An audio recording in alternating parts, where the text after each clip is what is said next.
అంటే మీరు చప్పట్లు కొడుతుంటే మనం నిజంగా ఎవరికి చప్పట్లు కొట్టాలి? రాధాకృష్ణన్ గారికి, సివి రామన్ గారికి, డాక్టర్ సిఆర్ రెడ్డి గారికి. మనం హీరోలకి వీళ్ళకి చప్పట్లు కొడతాం, కానీ ఎవరి త్యాగాల మీద, ఎవరి వైజ్ఞానిక జ్ఞానంతో, ఎవరైతే మేధోశక్తితోటి దేశాన్ని నడిపిస్తారో నిజమైన నివాళులు కానీ, నిజమైన స్పందన కానీ వాళ్ళకే అర్పించాలి. మీరందరూ ప్రేమతో నాకు చప్పట్లు కొట్టినా ఆ చప్పట్లని ఆ మహనీయులకే నేను వారి పాదాల చెంతను వదిలేస్తున్నాను.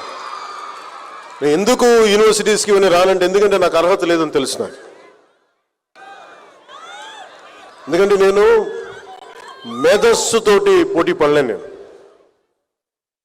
ఎందుకంటే మనుషుల్ని కదిలించగలిగేది, సమాజాన్ని ముందుకు నడిపించేది అలాంటి మహానుభావులు, ఇలాంటి వ్యవస్థని మనం ప్రతిష్ఠిస్తే అలాంటి వ్యవస్థకి అతిథిగా రావాలంటే కూడా నాకు అర్హత ఉందా అనుకుంటాం. కానీ నాకు అర్హత ఉందో లేదో ఇవన్నీ పక్కన పెడితే మీరు ప్రేమతో పిలిచారు, అందుకుని వచ్చాను. మీరు నిష్పక్షపాతంగా నా మనసులో ఉన్న అభిప్రాయం చెప్పమంటే, ఇలాంటి విశ్వవిద్యాలయాలకు వచ్చి, అలాంటి మహానుభావులు నడిపిన విశ్వవిద్యాలయాలకు వచ్చి నేను ఇలాంటివి చెప్పడం నిజంగా నాకు ఇష్టం లేదు. కానీ ప్రేమ అంటే ఒకసారి మీతో పంచుకుంటే ఇది తెలుస్తుంది మీకు. ఒకసారి నేను ఎందుకు చెప్పడానికి వచ్చానంటే, చప్పట్లు కొట్టాల్సింది నాకు కాదు, మహానుభావులు చప్పట్లు కొట్టాను చెప్పడానికైనా ఇలాంటి సందర్భాన్ని వాడుకోవచ్చని వచ్చాను.